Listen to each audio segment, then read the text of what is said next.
Okay, hi guys. Okay, sekarang kita hari ni thank you for subscribe and like and my channel Okay. So sekarang ni I nak buat perbandingan kos penyelenggaraan kereta petrol versus elektrik. Okay, ada kereta-kereta yang kita tahu kos maintenance dia rendah Contoh kita ada Toyota Avanza, Vios, Camry, Pro 2, Myvi, Beza.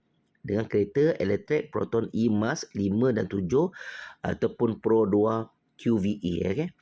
So sebab apa, since I orang Malaysia dan kalau I nak pakai kereta elektrik pun I akan pakai kereta elektrik Malaysia lah. Contoh Proton Emas 5, 7 ataupun Pro 2. Sebab apa? Logik I tahu kilang ada kat sini, maintenance ada kat sini, I dah tak pening kepala. Okay. Okay. So kalau katakan kita champion terhadap penyelenggaraan ni kereta ni berdasarkan kawan-kawan I lah, mekanik-mekanik yang expert ni, dia orang akan fokus, dia akan more kepada Toyota lah dari segi penjimatan. Okay. Pada episod sebelum ni kita dah bahaskan berkaitan dengan Pro 2 Beza. You tak boleh deny tentang penjimatan dia dengan 9.2 liter 9.2 sen, RM9.20 ni per 100 per liter per liter dan maksudnya per 100 liter macam itulah yang episod sebelumnya menunjukkan Beza is the best lah dari segi minyak petrol. Tapi dia tak boleh lawan dengan kereta elektrik yang cas kat rumah dalam kadar apa nama ni, RM4.50 RM4.50. Okay, kita tengok video sebelum ni. So kat sini kita cerita tajuk hari ni adalah berkaitan dengan maintenance. Okay, bila you nak beli kereta, you kena tengok ada maintenance dia. Okay, cost service berjadual. Okay, kereta petrol ni you tak boleh deny. RM5,000, RM10,000 you kena, kalau minyak enjin, penapis minyak, penapis udara, penapis bahan api, pada pencucian transmisi. Sebab macam I ni adalah perancang kewangan. Okey, bila perancang kewangan ni, kita duit lebih kita simpan kat unit amanah, kita nak compounding. Okey. So, macam mana kita nak wujudkan trust penjimatan dalam pengurusan kewangan anda? Nampak? Okey, benda ni merangkumi kekuatan kewangan anda, keluarga anda juga. Okey, you tak boleh deny. Duit ni memang tak boleh mati. Tapi kalau tak ada duit, baru you rasa macam nak mati. So, you kena control kat situ. You kena monitor duit anda. Okay, so anggaran kos servis tahunan. Rakyat Malaysia akan pakai 20,000 km ke max kepada 25,000 km dekat Semenanjung lah. Ini cerita Semenanjung. Sabah Sarawak saya tak ada experience duduk kat sana. Jadinya saya tak tahu pergerakan perjalanan macam mana. Okey, tapi rakyat Malaysia 20,000 km is normal. Okey. So Myvi Beza 500 ke 800 You kena ingat 500 ke 800. 500 katakan max kita ambil 800. 800 you bagi pada 12 berapa sebulan? Okey, itu satu. Avanza Vios 1,200. 1,200 katakanlah you bagi 12. Kita ambil max 1,200 bagi je bermakna sebulan you 100. Camry 2,000. Okay. Alright. Kereta elektrik pula. Okay. You tengok apa beza. Kereta petrol dengan kereta elektrik Kata yang paling tinggi sekarang 2,000. Sebulan you kena spend lebih kurang 150 ke 200 ringgit setiap bulan. Alright. Kereta elektrik servis lebih jarang. Tiada enjin petrol. Transmisi komplek atau sistem exhaust. Pertama, you kena tengok pencemaran. Okay. Tak ada pencemaran. You tak ada buat dosa kat alam ni. Okay, alright. Okay, itu ada issue lah. Lepas tu, you tengok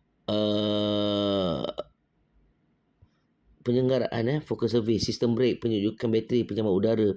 Anggaran kos servis tahunan adalah maksimum emas 5 ni RM600. Alright. Tengok kat atas tadi tu. Lagi jimat tak daripada Beza. Okey. So bermakna Beza ni, katakanlah Beza atau Myvi ni max is 800. Dia sama dengan Proton Emas 7. Katakan kita ambil yang harga max. Okey, kita nak ada pro dan konsep. Alright. So 800. Bermakna emas 7 ni lebih besar kan?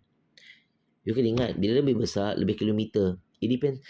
Pembeli kereta, you depend kepada penggunaan. Okay, ada orang suka kereta kecil. Sebab apa? Nak senang parking, nak apa, whatever semua. Tapi you tak risau pasal kita dah ada 360 punya kamera, right? So, kelebihan EV pula, kos servis lebih rendah 30-50% berbanding kereta petrol. Okay, katakanlah Tadi 800 kan, paling murah 800, kita compare dengan 800 paling murah. Katakanlah 1000. Bermakna kalau kos EV ni dia lebih murah 30%. Bermakna kalau you ada 1000, you jimat kepada RM300. Duit. Alright. Okay, duit. Okay, kos bahan api dan versus elektrik. Okay. Tadi kita dah cerita. Okay. Kereta elektrik purata perkhidmatan EV sehingga 30% lebih murah jika dicas di rumah. Bermakna dia still pada 30% daripada pengurusan kewangan. 30% kalau katakan 10 tahun.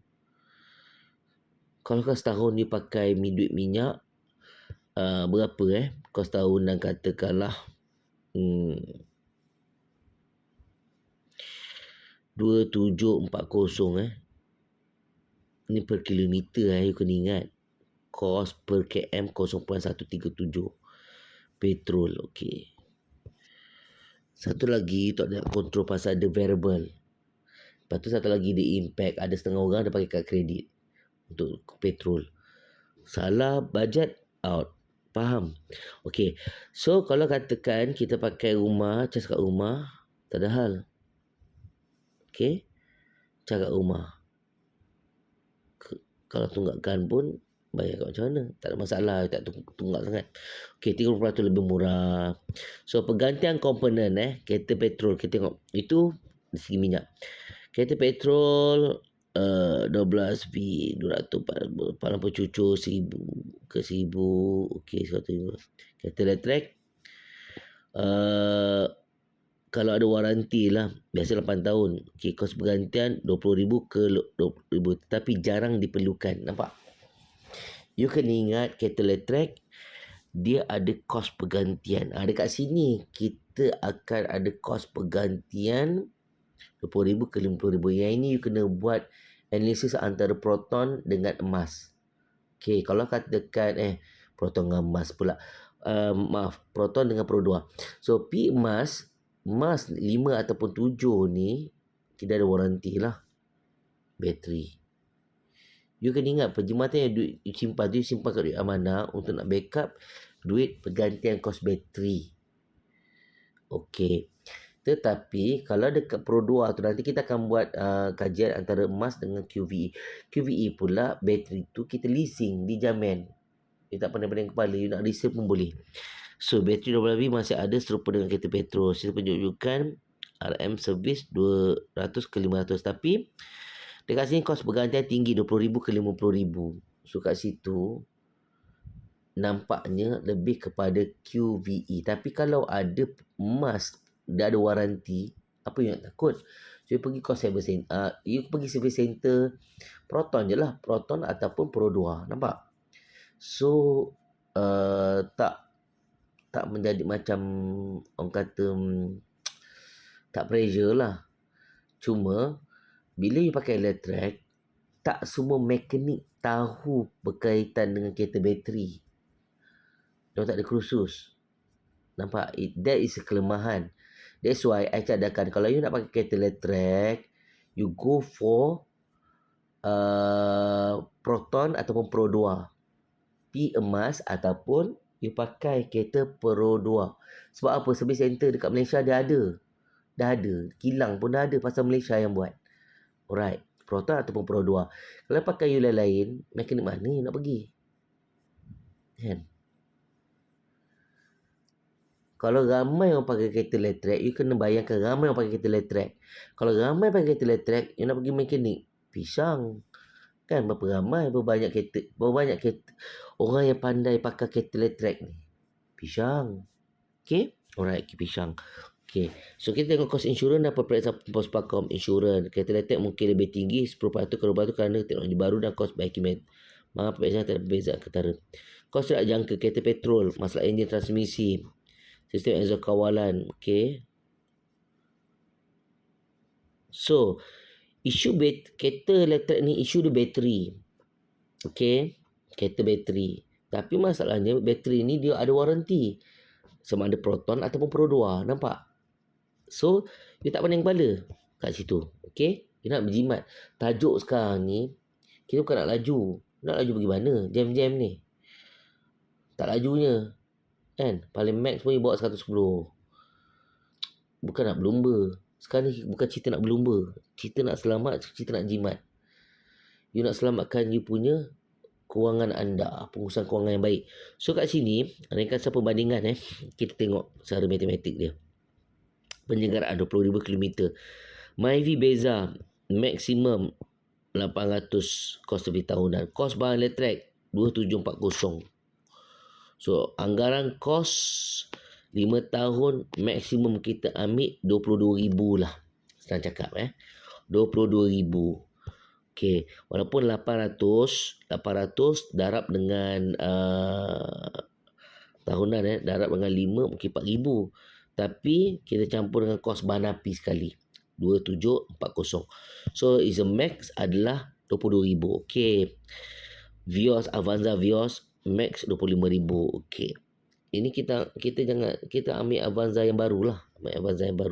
Sebab ini pun ada buat decision sama ada you nak beli sub-sale ataupun you nak beli yang baru. Okey, ini assuming kita beli yang baru, cerita baru Okey. Camry pula adalah maksimum 40,000. Okey, it depend lah. Proton emas maksimum 15,000. Nampak tak ada gap? 15 tolak dengan 22. Kita ambil yang paling maksimum tapi paling murah. 22 tolak 15 ada 7,000 you punya gap. Okey. Pro 2 QVE pump 15,000. 7,000 gap. Okey. Proton emas 7. So 18,000 gap. Okey, kita ambil maksimum 7. Kata 7. Emas 7 lah. Katakan antara kos elektrik yang paling mahal adalah 18,000. Kos 5 tahun 18,000. Okey, kita tengok yang paling murah pula dekat Beza lah, katakan Beza. 22,000 tolak 18,000. You ada saving 4,000 kat situ. Okey. Kalau you pakai emas ataupun QVE, so you ada gap lebih kurang 7,000 you punya penjimatan daripada kos penyelenggaraan Cerita minyak pula, tak apa, ini dah masuk minyak lah sekali. Okey, jom kita tengok dia punya kesimpulan. Okey.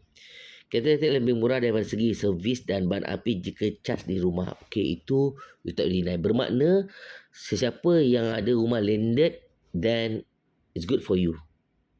Pastikan berbumbung lah rumah landed tu. Okey, alright. Berbumbung maksudnya tempat car posh tu berbumbung lah. Okey. Takkan rumah tak ada bumbung. Okey, fine. Satu lagi, rumah pula you kena ingat. Nak pakai kereta elektrik ni, jangan cerita pasal banjir, bro. Kalau rumah kawasan you kawasan banjir, suffer. Okey. Kan suffer. Tak tahulah macam mana, tapi bagi I, rumah landed area atau bukit ke, tak kena banjir, tak masalah. Okey, alright. So satu perkara settle. Okey. Kereta petrol pula mempunyai kos penyelenggaraan lebih tinggi kerana komponen mekanikal yang kompleks. So, segi maintenance menanglah, champion dia adalah kereta elektrik. Faktor penjimatan EV bergantung pada penggunaan tarif elektrik dan jarak pemanduan. You nak bawa kereta tu, you nak pergi mana? You nak berapa ramai? Tarif elektrik. Tapi, so daripada positif externalities dia tu, selamat yang mana tarif elektrik kita ni terkawal di Malaysia. Alright. So, jarak pemanduan pun it depends. Kan, you nak jarak pergi mana? Kalau you nak jarak jauh, you kena plan you punya perancangan. Kalau perayaan, pasti kampung tu ada satu tempat charger. Kan? Lepas tu, you macam stesen pump lah. You jual kat jinjiran, jual elektrik. Charge lebih sikit. Contoh kalau kata full RM30, charge extra sikit RM40. Maintenance kot. So, dia dapat dah baru tu RM10. Dia tak jual aiskrim. Faham tak? Tak jual aiskrim Malaysia. Nampak? Jimat. Contoh, jual elektrik pula sekarang ni. Nampak? Okey. So, kat kampung mesti ada juga. Okey. Tapi pastikan kampung anda tak kena banjir. Okey. Lepas tu, kita tengok pula. Satu lagi, jangan ada blackout. Okey. So, ketidakpastian EV, kos bateri jangka panjang masih tidak dapat diramalkan sepenuhnya. Kat sini, kita boleh menang kepada QVE agak menang sikit lah. Tapi kita tak boleh dengan proton. Pasal apa? Proton dia ada waranti. So pilihan jarak terbaik untuk bandar dan jarak dekat, EV lebih ekonomik. Okay. Untuk jarak jauh atau akses pengecasan terhad, kereta petrol masih praktikal. You tak boleh deny kereta petrol. You nak jalan-jalan jauh, tapi you kena ingat, you kerja kan. You kerja. Okay. You kerja sebagai apa? Kalau you kerja sebagai pemandu lori, pemandu bas, ataupun you kerja sebagai pembawa Grab, e-hailing car, okay? Bateri you nak habis, you kelakar lah. Kalau klien tu tiba-tiba you dapat, saya nak pergi daripada KLIA pergi Perlis. Job dah terima. Tapi you kena cakap dengan dia lah, ini kereta elektrik, macam mana you nak buat, you nak charge kat mana, itu depend lah. Okay, itu belakang cerita. So, you tak boleh, ini depend pada kerja apa yang you buat. Satu lagi pula, matematik dia pula, kalau kata kau untuk bandar, jarak dekat EV lebih ekonomi. Okey, belakang cerita. So, jarak jauh pula, you jarak jauh berapa selalu you pakai. You kena ingat. You pergi jarak jauh, Malaysia ni, you banyak cuti ke? Kecuali kau kerja, you kerja outstation. Kerja auditor ke, outstation pergi mana. Ini depend pada you punya pekerjaan. Tapi, untuk perkhidmatan dan overall, better pakai EV. So, uji pandu dan kira kos. EV sesuai untuk pengguna yang tepat mencas kat rumah. Satu, kalau rumah apartmen memang you tak praktikal. Nombor dua, kereta petrol sesuai untuk mereka sering memandu jarak jauh. So, you biasa pergi jarak jauh, kerap jarak jauh, pumpam jarak jauh, you pakai kereta petrol. Pasal banyak petrol pump. Okay. Ini sebab konten ni adalah untuk sebenarnya untuk diri saya juga. Tengah dapat kerja analisis. Tapi saya sharekan juga saya punya analisis ni berdasarkan AI ni untuk kepada tuan-tuan dan perempuan yang nak menimbang tara. Okay. Tapi kalau katakan it depend. Kalau katakan let's say lah senario yang mudah. Rumah you ada kereta petrol. Ataupun you ada kereta petrol, rumah you ada kereta elektrik. So this is very good combination. Kalau you nak pergi jalan jauh, you rasa tak nak perayaan, kereta petrol. Okay, unless kalau rumah kat kampung tu dah ada tempat cas elektrik. Okay, dia menaiki elektrik kat kampung, contoh. Okay, alright. Kalau I fikir, I akan buat menaiki cas elektrik. Okay, kat rumah I ada cas elektrik. Okay, nombor dua. Kalau you rumah apartmen, you pakai kereta petrol lah. Kan? Sebab you nak charge dekat Malaysia ni, setakat ni berapa banyak yang ada stesen petrol dia ada, stesen charge elektrik. So kalau you rumah apartmen, cadangan I kereta petrol lah. Tapi kalau you ada rumah landed, boleh charge kat rumah, you kena tengok berapa kerap you pakai kereta. You pun kena buat decide sama ada you nak pakai emas ke, emas 5 ke, emas 7. Emas 5, 225 km max. Emas 7, dia up sikit, 410 km. Okay, depend. Kalau yang tu, boleh pergi pada 400 lebih jugalah. So, it depend pada jarak pemanduan you. Okay, so, di lain masa, saya akan buat konten lain. Tapi, semoga bermanfaat. Don't forget to subscribe and share my link. Thank you.